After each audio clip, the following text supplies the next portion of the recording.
Hello, happy to meet everyone. Just a quick introduction to myself. My name is Charisse Magsipok. I am an admissions advisor for the Masters in Counseling and the Masters in Psychology program at Divine Mercy University.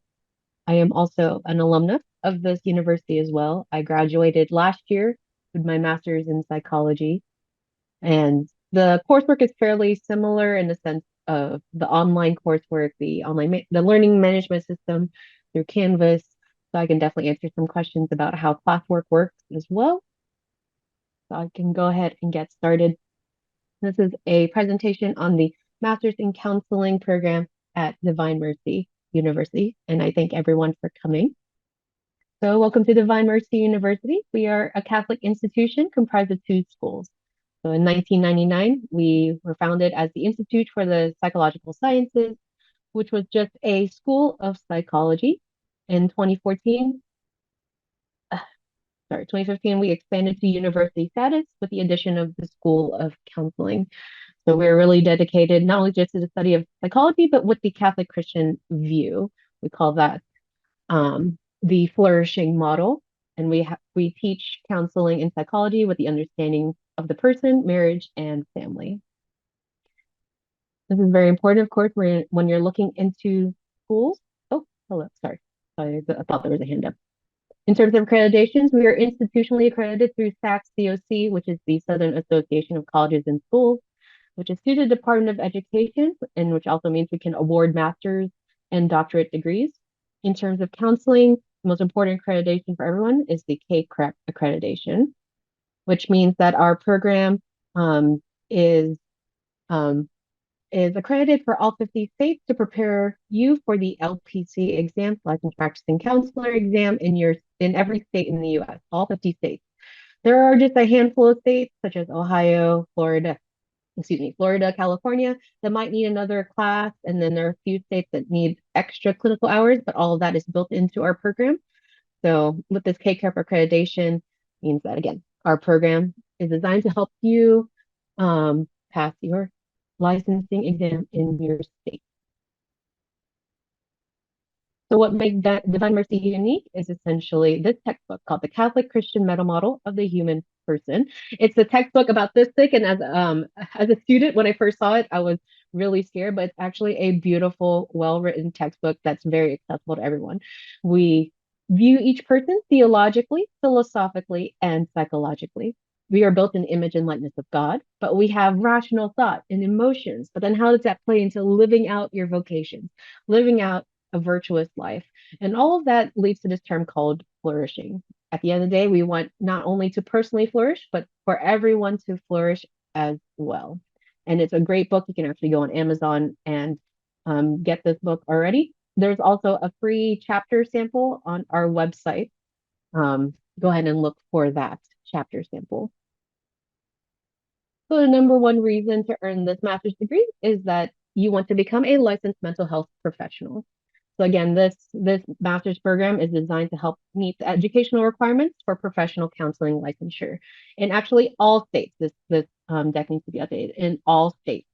So after you complete our program and you graduate, you would sit for the licensing exam in your state, and 100% of our students pass their licensing exam after graduation. 100%. This is a statistic we're trying to keep up.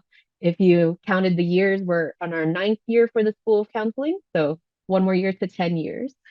After you pass the licensing exam in your state, you're typically supervised for another 2 years. It's called being provisionally licensed. So with that extra 2 year supervision, you can apply to be a fully licensed practicing counselor in your state. And many of our students do end up starting their own practices in their area.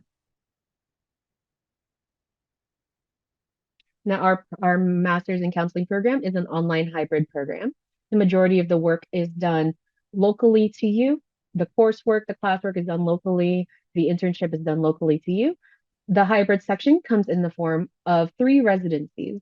Now, these residencies happen depending on how on your progression through the program, about once a year. And these residencies are each of them are a 4-day weekend, essentially Wednesday night through Sunday. And yes, they are required and they are part of the program. The cost for each residency is 1,650, and it covers training, hotels, and most meals. There's a lot of food, so no worries. And the hotel is maybe a 200-yard walk to the to our campus in Virginia. So these residencies, think of them as a gateway time to not only meet your cohort, but also meet the faculty, do more face-to-face interaction, um, interact with other students. There's also a chapel and usually confession times during this time. So it's actually a wonderful time to do a lot of counseling series, a lot of ethical situational work. It's actually a really fun time. I actually love talking to counseling students during residencies. It's a great time to meet everyone. In terms of the clinical hours involved, it comes in three parts. Essentially, a practicum is the first part, which is considered a pre-internship. Once you secure your internship site, the pre-internship or the practicum comprises about 100 hours, and that's really for you to start understanding how things work at your internship site, how intake works, note taking, group sessions, even where the bathrooms are. And this is where you already start working with direct service with clients. Okay.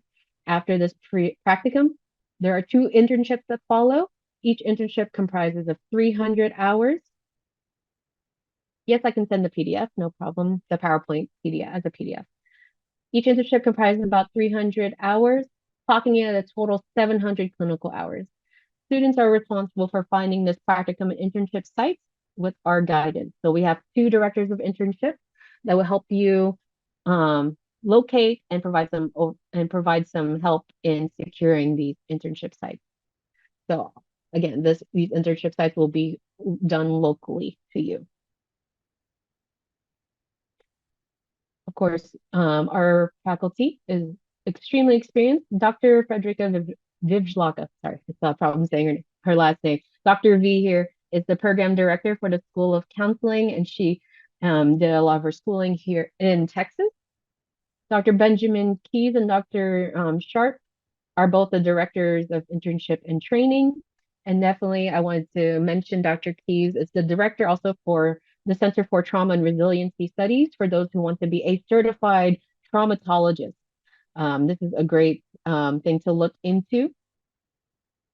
And one takes the eastern half of the US, one takes the western half. So we have two directors here that will help you locate and secure these internship sites. Dr. Diliaco is one of our international professors. He's in the Philippines. And if you look at his biography on our website, he's actually on a pontifical board for I think sexual abuse, and it's actually a really great story. Go ahead and look up his biography. And Dr. Hume's here, I believe he's on a speaker circuit for grief. Definitely look into each of our professors' backgrounds. It's actually very fascinating. This is maybe about 20% of our full faculty here at DMU.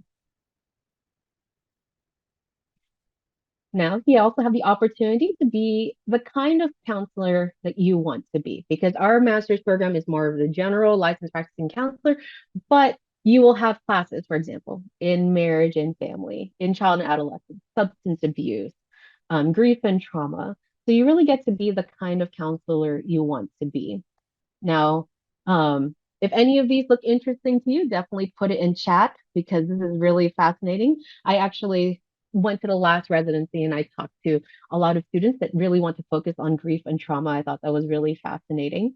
But for those that want to really focus on a specific area, definitely think about doing your internship site focused on the specialty that you want to do, right? So, for example, if you want to do marriage and family, thank you, Carmina, for saying that. We would normally encourage you to go look into family and marriage counseling sites local to you and do your internship there. Okay.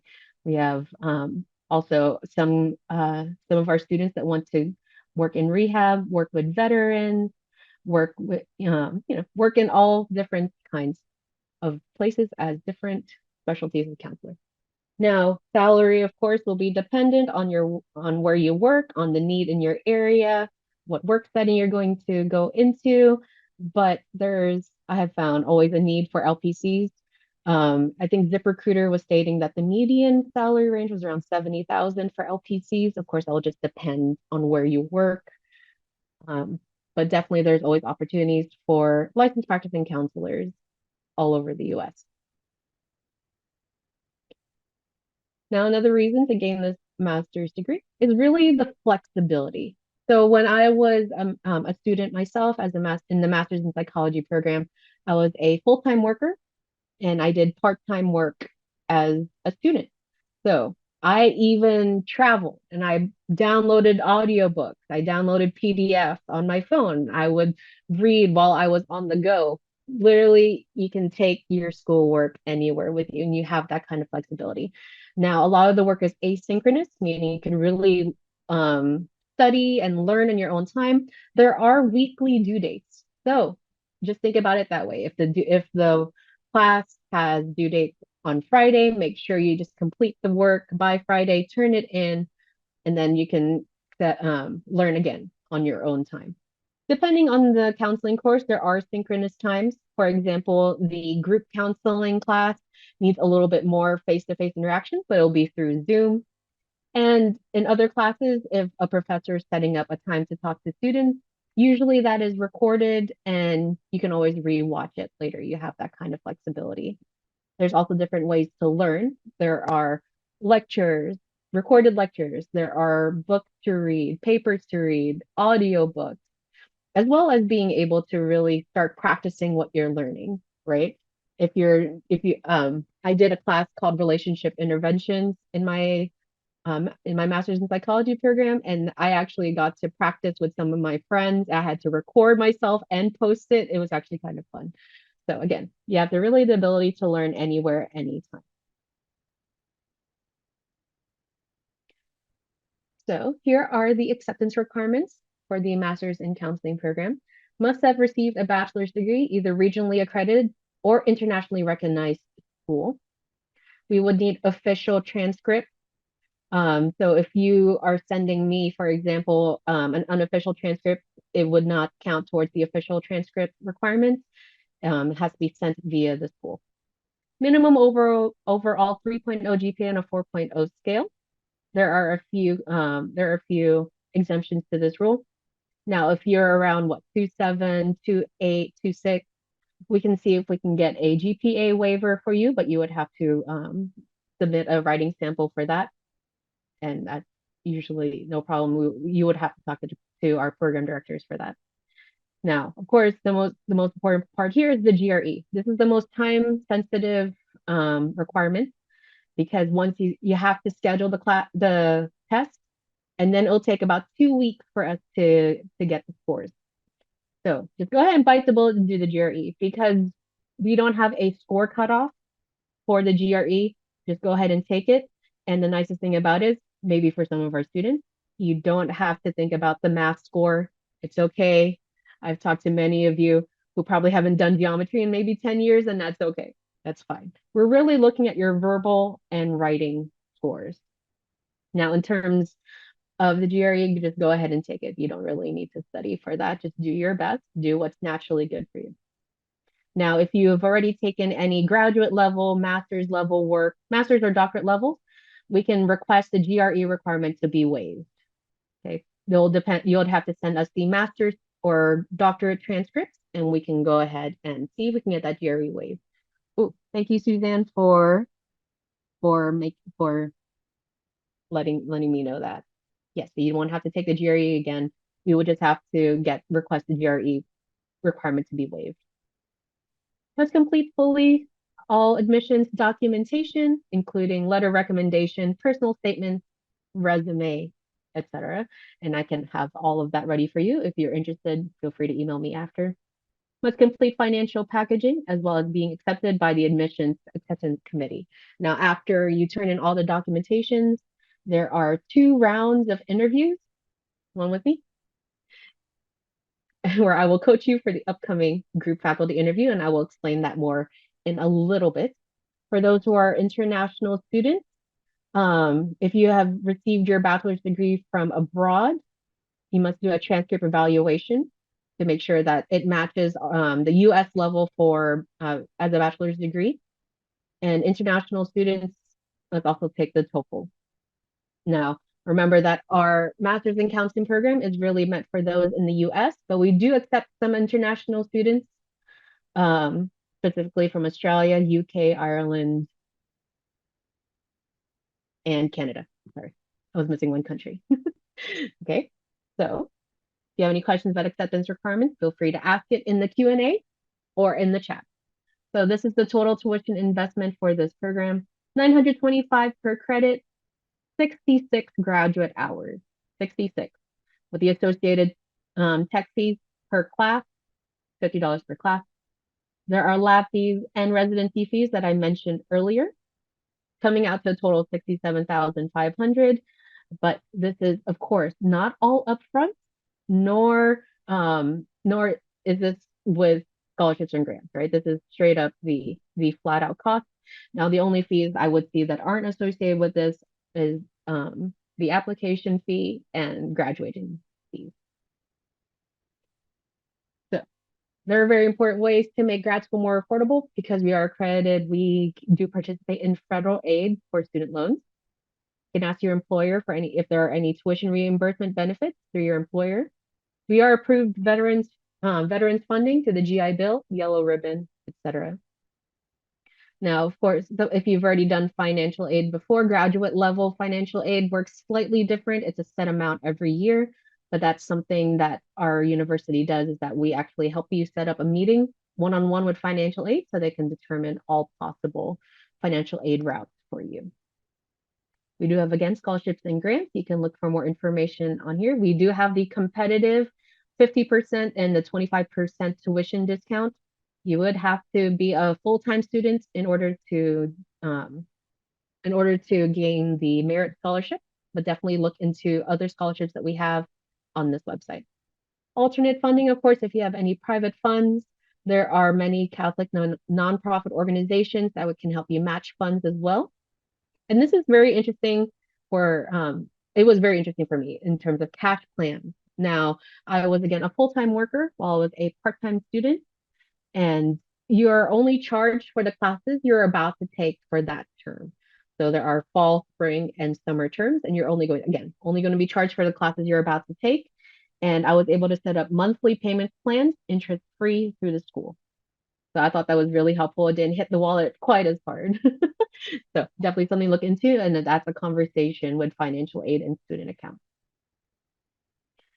Now, this is something that's very, very interesting to look into. If you Google the National Health Service Corps, definitely look into this because they can retroactively, they can reimburse up to $50,000 towards tuition costs after serving in an area designated either low income or underserved. So if you look at their website, you can look at a map that they have and what jobs are possibly available in that area, and you can see which areas it may be in your area that are designated either low income or underserved. Definitely look into this. Some of our students do this, and they're able to get some of their tuition costs reimbursed. We also have a lot of DMU partners, Focus, Legatus, Christ Medicus, Regnum Christi, certain dioceses we have partnerships with. So definitely this is not a comprehensive list at all. We gain new partnerships every year. So if any of these partnerships stand out to you, we can definitely look into to see what partnership agreements we have. So just being curious, before I move forward, are there any questions about acceptance requirements? Any questions about the program in general? Happy to answer those questions. Go ahead and write them in chat, because I'm going to talk a little bit about the interview process. So after we receive the official bachelor's degree, transcript, and even transcripts from graduate level programs, if you've taken the GRE, turned in the resume, personal statements, letter of recommendation, there is an interview process afterwards. So you must successfully complete 2 video conferencing interviews, one with me, where I will help you and coach you for the upcoming group faculty interview, where you'll be in a group with other applicants and 2 faculty members, and you will go through rounds of interview questions with them. But don't worry about that point right now, because I will help you. I will help you complete that faculty interview and understand what to expect. Does GRE need to be taken before application submitted? When is the ideal time to take it? So I would need the application first, which takes about 15 minutes to complete. The GRE will need to at least be scheduled before we can schedule you for an admissions interview. So for example, I don't know if any of you are looking into summer because the summer cohort is coming up in about a month and a half. So if you are wanting to start in May, you would need to turn in the application and all the documentation probably within a week. The GRE needs to be scheduled sometime in the next 2 weeks in order for us to get the scores on time. Now, maybe many of you are probably going to want to do the fall start, which is August.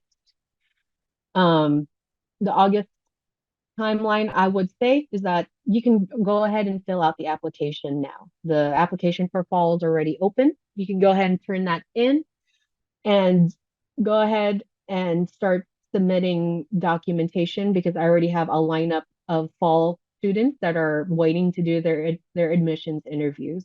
So I would say if you're going to wait until end of June, July, you might be waitlisted for the admissions interview because you already have quite a number already lined up. So if you're thinking about fall, turn in that application as soon as possible. So at least we already have your information on file, send over the official transcript, and we can start working on the documentation a little bit at a time. So again, for the GRE, we're not looking for any specific score, but we will be just taking a peek at your verbal and writing scores. Okay. So definitely, hopefully, I've explained a lot. Please go ahead and ask me questions while I'm here. This is the best time. Oh, thank you, Suzanne. Go ahead and ask questions because, of course, definitely think about whether or not this master's in counseling program is the right path for you. If you have the desire to help the whole person, help heal. Do you want to help people flourish? Do you want a career that enables you to answer the question, how can I help other people? What can you do to make a positive contribution in other people's lives? Can you be an instrument of healing? And can you commit to the successful completion of the program if accepted? Okay, definitely pray and think about it. I didn't mention this before, but for those who are wanting to jump into this program full time, it'll take about 3 years to complete. That includes all the coursework as well as the clinical hours required to sit for your licensing exam. And if you're doing part-time work, which many of our students do, a lot of our students do full-time work while they are completing this program part-time, it will take about 4.5 years. Are there any other questions for me before I put up my information? Okay. So again, please turn in the application first. That's most important because if I don't have your application, I don't know where to file your extra documentation. You can go ahead and fill out the FAFSA for 24-25 if you're wanting to start in August. Submit all the documentation requirements, do the conferencing interviews, and then accepted applicants will be notified. Classes begin for the summer term, May 22, 2024. Are there any other questions for me while I am here? This is the perfect time, and please don't be afraid to ask questions. I'm sure maybe some of our other attendees on this webinar have other questions as well. This is my information. Go ahead and jot it down. Text me. Texting is great. I don't mind text at all. What are the class times days for a full-time hybrid? So because the work is asynchronous, there's no class time. You can really learn on your own. But depending on the class, there might be scheduled Zoom times, but that will be a discussion for that time. So again, as a full-time hybrid, it's 30 to 40 hours a week, 2 classes at a time. Oops, so if there are no other questions, I would just really like to thank everyone for their time here. Again, here's my number. and my email address. Feel free to email me, text me if you have any questions. You can also call. So thank you so much for your time, and I will talk to everyone soon. Bye.